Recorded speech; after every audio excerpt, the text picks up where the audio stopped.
inspectors general across the continent see his senior insulting him and calling him incompetent. Don't worry about me. Maybe me and PS Kibicho are the animals he describes us to be, or whatever the case may be. Does he think anything about anybody? So it's a question where you should ask yourself, is it us who have a problem with him, or he has a problem with us? But I think for the record, and on this particular, and I can speak for my brother here, how can you have a problem with your senior? We don't have a problem. Hatuna shida na yeye at all. Sisi tumepewa majukumu ya kufanya na sisi ni watumishi wa serikali. Tunafanya vile tunaamrishwa na wakubwa wetu. Na yeye ni mmoja wa wakubwa wetu. Lakini yale ambayo sisi hatuwezi kufanya, hatuwezi kuvunja sheria. Na hata yeye mwenyewe anaelewa. Wakati tumehitilafiana, wakati mamba anataka tuvunje sheria, labda hapo ndio shida iko. Labda shida ya Kibicho na mimi ni kusema la. The two-letter word, no. Kusema no for something. And even these officers I know, vile wanatusiwa ni kwa sababu labda wakati mwingine wamesema hapana kwa mambo fulani kama hayo. Kwa hivyo sisi hatuna shida na yeye, labda ana shida na sisi yeye mwenyewe, lakini mimi sijamuuliza na sijakuwa na nafasi ya kumuuliza. Na labda sitakuwa na nafasi ya kumuuliza kwa sababu najua katika protocol ya serikali, unajua hata mkono huwezi kunyoosha mkono kwa mkubwa wako, unangojea mkubwa wako akusalimie. Yeye mwenyewe ndiye anakuambia vile tunaendelea. Sasa siku ile atatuambia vile sisi ni nyang'au ni nini, sote tutaendelea tu, lakini nafikiri wazazi wetu wanajua hawakuzaa nyang'au, walizaa binadamu. Swali lingine hapa. Naitwa Ben kutoka runinga ya Citizen. Kunao baadhi ya wanasiasa wamedai kwamba maisha yao yamo hatarini. Sijui kama mmeweza kuangazia swala hilo, labda kuongezea usalama. Can you give me an example of who has claimed their lives are in danger? For instance, over the weekend, Korea claimed that his life is in danger. The card was also claimed. So, please, let me explain this. And my colleagues here will allow me to say something which is not usual. The decisions we make in the security sector are driven by data and accurate information. The Inspector General or the DCI or the DIG Mbogo or DIG Gabo will not make a decision based on whims or ordinary things. And we collect information on a regular basis all the time. And we are driven by data. You know, we are intelligence-led in the decisions we make. There's something in the security sector we call a threat profile. Threat profile is when we wake up in the morning, and most of these gentlemen who are standing before you here, we start interactions from as early as sometimes 4 a.m. in the morning or 3, or sometimes depending on what the night has thrown to us, we are awake all night. We look at what are the major threats we are facing as a country, and we start working on them. And we have a threat profile where you look at, you know, Al-Shabaab is now giving us problems, blah, blah, they're targeting this, they're doing this, and so on. Then you go all the way from number 1 to whatever number, as it were. Your deployment and your focus, or if you're going to follow somebody, it is because you believe that in that threat profile they rank very high.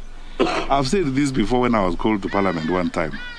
Some of those individuals who are saying that the police are after them or they are threatening them, in the threat profile between number 1 and 500, they are not there. Which means there are people, even a cockroach cannot spend time thinking about, because you see, they are no threat to anybody. They're doing their job as politicians. They are talking. You know what wanaongea.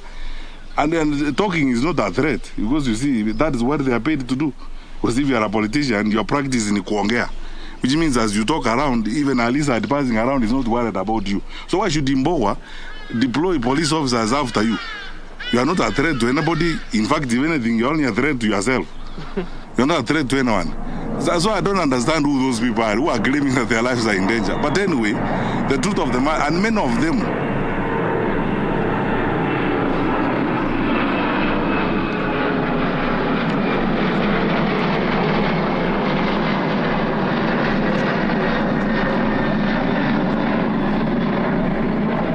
sorry about that. I hope we will finish before another plane. So those who are making those claims, some of these sympathy-seeking or sympathy-craving, publicity stunts about my life is in danger and so on, police are after me, and these gentlemen have better things to do. And as I told you, if they have to go to look at somebody, they look at the threat profile. Where do you feature? If between number 1 and 600 you don't feature, why would a senior police officer like, Tiombo spend time on you, honestly, and deploy police to look after you. You are not a threat to anybody. You are not a threat to, you are not a threat to anybody. If anything, you are a threat to yourself. So why would we now say you put police officers behind you and so on? So people keep making all these silly claims around. But anyway, anytime anybody has come up and said, I have a problem, and genuinely there's a problem, the Inspector General has always deployed. In fact, even this morning I was meeting some observers who were asking me, there are political leaders who are saying they need more security. Anyone who has walked up to the Inspector General Police or any of his structures and requested for additional security will get it. And let me repeat it here again today. Wherever you are, Mr. So-and-so, Madam So-and-so, wherever you are, if you feel that you actually need more protection and more security, please walk straight to the police station next to you, talk to the OCS there and report the matter, or look for your sub-county police commander or your county commander, whoever you will meet. We will give you security that you need. It is your right. We will not be doing you a favor.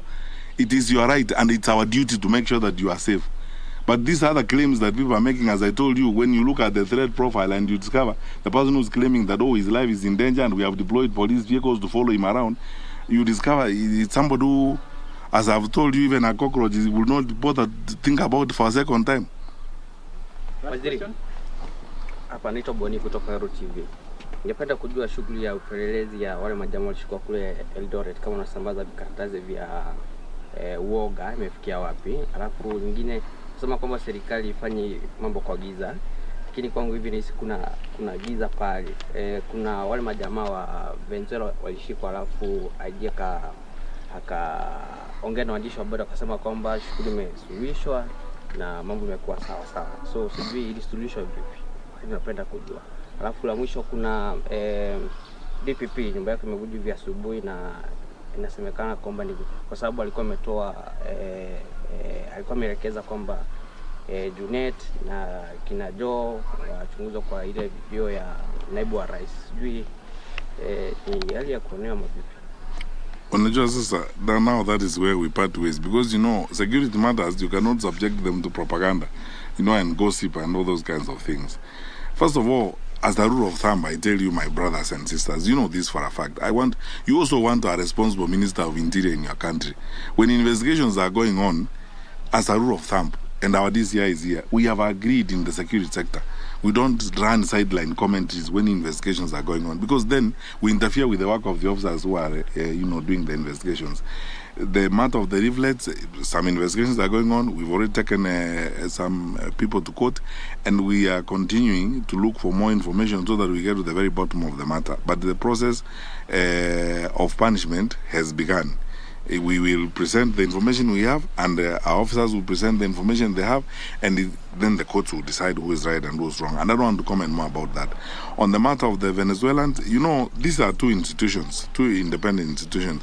You forget one thing. The Office of the Inspector General of Police under the law is an independent office, and the IEBC is an independent institution. The two institutions come together and look at an issue like the one of the consultants or people who have been hired to do the work they are doing. In their wisdom, they take a decision, and all the issues involved have been explained and sorted out. And they agree that we have now explained all the gray areas on this matter. We are on the same page. Let us move forward. And they decide responsibly, I believe as responsible people, that let us not engage in press commentaries that are going to affect the conduct of the general elections. Why would we want to go back to them again and tell them, okay, so what happened? How many cups of tea did you take during that meeting? Who said what and so on? Let's trust our Inspector General Police. Let's trust Mr. Jebukati, the chairman of the IEBC, on the decision they took on that matter. I am satisfied myself when I was briefed by the decisions of the Inspector General of Police, and we are fine. And then he has briefed us on the conversations he had with the IEBC on the matter. We are satisfied completely with how they resolved the matter, and we believe that is the responsible way of managing these affairs. Let us proceed now to another matter. On the issue of the house of the DPP, again, it applies to what I told you earlier. I don't want to make sideline comments now when a matter as sensitive as that has happened. Now, you already have jumped to conclusions before investigations are done. Now, my brother, if we go that way, we will hurt ourselves. Let us always be focused. When something has happened, We have competent officers, we have competent teams. They come up, they investigate the matter, wanachunguza, wanatafuta ukweli mahali huko. Kama kuna ushahidi wa kutosha, mambo fulani yamefanyika, wahusika wanapatikana, alafu wanapelekwa kotini. Tunataka kufuata sheria na tunataka kuishi kisheria vile tunatakiwa kuishi. Sawa? One last question perhaps. Oh. Bwana Waziri, I'm Bruhan Makom from Petrol. You're on record telling chiefs that they must follow the direction that the president has given. And you've also been publicly campaigning for Odinga. Don't you think, as a high-ranking official, don't you think this amounts to pressuring officials to pick a side? No, I will explain. And those are two different issues. And thank you for asking me the question. Number one, and I repeat it again, in a society of our kind, and all societies around the world, leadership is organized in the manner in which our leadership is organized. Can you imagine a case where the president says one thing and the minister says another and the inspector general says another? We don't want chaos in our society. In the security sector, when it comes to policy and implementation of government policy, we queue behind the president. That's what I've told chiefs. If the president says 100% transition from primary to secondary, and I want every child in school, how can you not do it in your location when you are a chief and the president has said that? If the president has committed himself, even at the UN, on goals that we must meet on this FGM thing, how can you tell me as a chief that you're not going to go around the villages to fight FGM? Because that is what the president has said, and that is what national government has committed itself to. So this is what we must do, and I will repeat it again. Now and any time in my life, even when I am not Minister for Interior, I would wish that the next Minister of Interior also lives that way. Organizes the national government infrastructure to queue behind the president and national policy. That is how we manage the country. Because imagine a case where the president says, we are going to work with the Minister of Education to fight examination cheating. Then tomorrow the chiefs say, no, we are not going to do that kind of thing. What kind of country are you going to have? So that is what I meant when I tell chiefs, and I tell them even to this day, on national policy, and when the president takes a decision on the matter and the president spells out a position, I am the first to queue behind my president, and I'm followed by my colleagues. That is how it is going to be, and that is how it should be, for us to have an orderly environment. On the question of elections and campaigns, let's stop pretending about one thing. Even the judges of the High Court, the judges of the Court of Appeal, and the judges of the Supreme Court will vote. But the matters on which they are voting, some of them may come before them. There is a clear line between my inclination and my responsibility, my obligation and my inclination. All of us here, the way we are seated here, even my colleagues here, I don't know, some of them are Muslims, they go to the mosque on Friday, others are Catholics, they go to church on Sunday, others are Anglicans, they go to church on Sunday, others like me are Seventh-day Adventists, they go to church on Saturday. But when we come to work, we have our obligations. I will not wear the lenses of my religious inclination. I will not wear the lenses of my faith. I will, if you come before me, I will not ask you where you belong to and where you come from. I am not supposed to do that under the law. I have an obligation. I have a legal obligation. So there must be a line drawn between legal obligations and personal inclinations. To pretend here that people do not have any, even our officers, police officers will vote. They have inclinations. They may have preferences.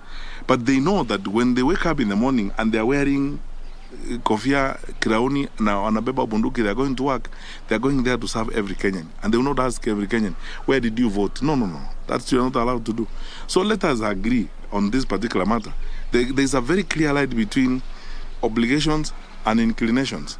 And there's nothing wrong with people having, inclinations. That's why we are a democracy. That people have opinions, they have preferences, and no one forces anyone to. You don't have to agree with me. You don't have to I don't have to agree with you. But I can express myself and say, as far as I'm concerned, I think this is the way we should go. That's my opinion. Even in the offices where we work, we have different opinions sometimes on issues. But we don't sack people because they have expressed differences of opinion, because we understand the line between obligations and inclinations. And this is what people oftentimes confuse and so on. The Constitution says the President will appoint cabinet ministers who are technocrats. It doesn't say the President will appoint robots. Switch on and switch off robots to the cabinet. In any case, by the way, some of the politicians who are hypocritically parroting that around the country are the same ones who keep saying Perhaps we should have ministers who are elected members of parliament who sit in parliament. So what is what? Because these contradictions sometimes are interesting. Let's be very plain and very clear. I will not lie to you. I have inclinations and I have preferences, but I'll also be very sincere with you. I will deliver on my constitutional obligations without fear or favor. And when it comes to that, I will remove my inclinations and serve every Kenyan as I'm supposed to serve. And I've done that before. And everyone else who's serious has done that before. But let's stop these excuses, saying, oh, you have expressed preferences and so on. We express preferences all the time. That's why you are dressed in jeans and I'm dressed in suits. That's a different way of looking at things. Thank you. Thank you, guys. Thank you.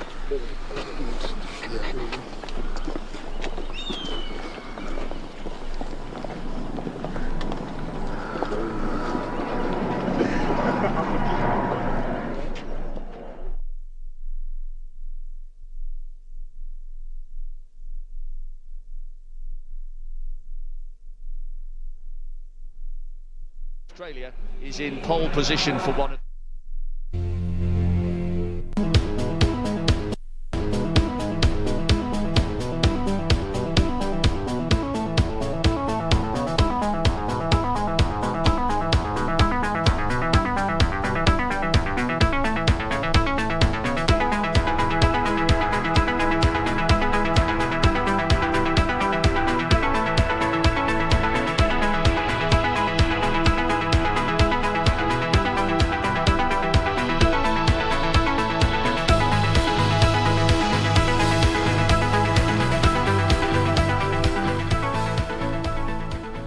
event at those World Championships a couple of weeks ago, but Tapper there on the dip, just beating the athlete that finished 7th at those World Championships.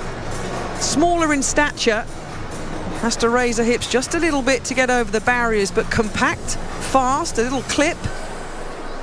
But athletes are being sensible here, Rob, because they've got a couple of days before the final, so they're full out. This is their one opportunity to get the body going, get a